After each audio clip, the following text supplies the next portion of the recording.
Ajay Bodke of Prabhudas Lilladher now joins us. Ajay, hi, afternoon. I wish we had got you on a more exciting day to talk about the markets, but nevertheless, we'll talk about, on the whole, how things are going to pan from here. How are you seeing, things move up from here? We're about 5% off of our highs on the Nifty. How are you looking at things shaping up? I think we've had a very good rally over the last few months, and the sustenance of the rally is clearly predicated on, as we have identified, 5 issues that the government needs to continue to pursue, because insofar as the global situation is concerned, there is an avalanche of global liquidity which will continue to be supportive of emerging markets in general and India in particular. We've had some of the largest FI inflows in calendar year 12, around 1 lakh crores of inflows have come in, and domestics have been net sellers of 54,000 crores. So I think what the government needs to do from now is essentially continue to roll the reforms juggernaut. A lot of legislation that was pending for quite some time has got cleared in last session, but much more needs to be done. And I think some of the key deliverables the market is looking from the government is creating consensus for the bills on insurance and pension to go through in the budget session. I think the second issue is the government needs to ensure that the fiscal consolidation efforts that it's been making, modestly they increase diesel prices and cap the number of cylinders, subsidized cylinders, they need to pursue that further. And I think this is where I think a game changer from the market's perspective the government could unveil. Yeah. If the much talked about, increasing diesel prices and Ajay, the ideal list of what the government might do or needs to do is really a long one, but reality sometimes pans out so very differently. We're more eager to hear how you see the market panning out. What kind of highs are you looking for in, say, the Nifty in 2013 itself? And more importantly, one of the market moving events this month is the Reserve Bank policy. A 0.25% is at least expected by everyone. Assume it is a 0.25% with a slightly hawkish statement, or a statement that we don't have scope to do much more, something on those lines. Then what can be the impact? So it's really a one long-term question and one for the month itself.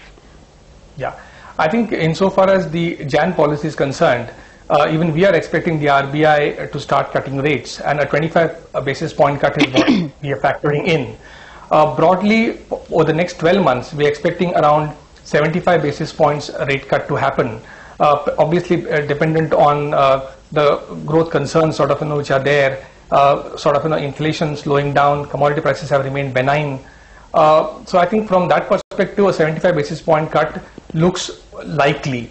I think for RBI to aggressively cut more than that, and even in the current policy, I think they will be very closely watching the government's efforts on fiscal consolidation, and again we come back to that 5.1% budgeted fiscal deficit. Chidambaram is saying that he'll be able to confine it to 5.3%. If the government is able to deliver that in the budget, I think RBI will be more aggressive as we go in the second half of the year and cut rates. So where do you see markets headed in the event of a benign RBI and without a benign RBI? What are the highs you all are looking at? I think if in case of benign RBI, I think we can look at the markets decisively breaching the previous highs of 6,300, and even by year end we could look at around 6,700 to 6,800 levels. However, I think if the RBI wants to adopt a not so benign approach, and that will be dependent again on the policymakers delivering on the fiscal deficit numbers, then I think one will look at a broad range between 5,800 and 6,300 to hold on for some time, because the global situation is so supportive in terms of liquidity. Ajay, I was also reading your report, where you suggest that the broader markets would be outperforming the frontline indices, which is by and large, what a lot of people are hoping for. But is there anything that's standing out from there? What are your top picks? Yeah. I think on the mid-cap fronts, the scripts that we are recommending essentially are Shree Cement. Here we are expecting the volume to double from 12 million tons to around 25 million tons over the next 2.5 years.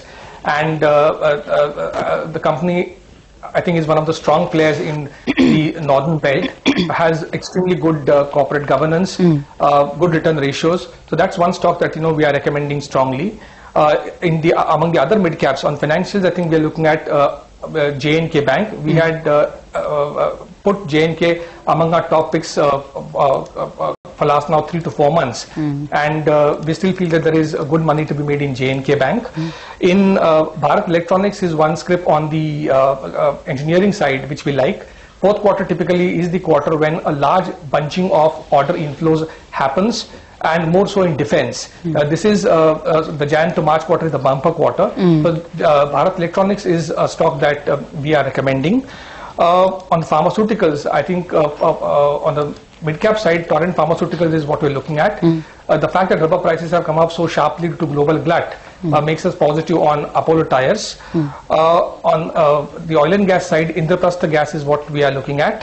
Mahindra Holidays on the is one stock that again we are recommending, and Mindtree and KEC. So these are the stocks on the mid-cap side that we are recommending to our investors. That's quite a bunch. What would be your best large-cap pick? Yeah, so in large-cap picks, I think I would say that a DLF looks quite attractive from the current levels, simply because we are expecting interest rates now to come up by around 75 basis points.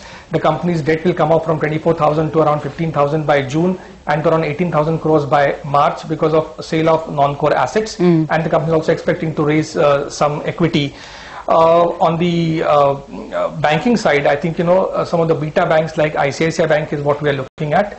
On the PSUs, from the very short-term perspective, we are expecting the results will be very positive for Bank of India, because asset quality concerns that the market has, we believe the bank will be able to deliver far better than what market is expecting. Okay. And on the autos, I think we would go with Maruti Suzuki.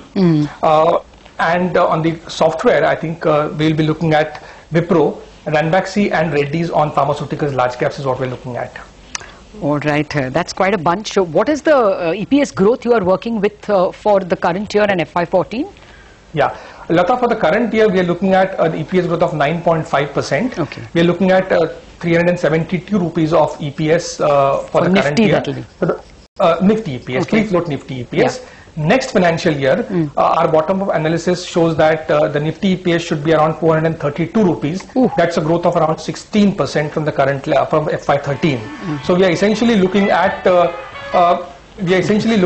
the market trading at around 13.8 times FY14 and around 16.1 times FY13 levels. If you look at last 10 years average, it's around 13.6 is the last 10 years average of 1 year forward EPS. So we are currently at 5% premium to the last 10 years average. Oh, 5% premium. So already at a 5% premium to the forward multiple. All right, Ajay Bodke, we appreciate you giving us such a comprehensive view of how the world of securities might look in 2013. Thank you very much indeed for joining us.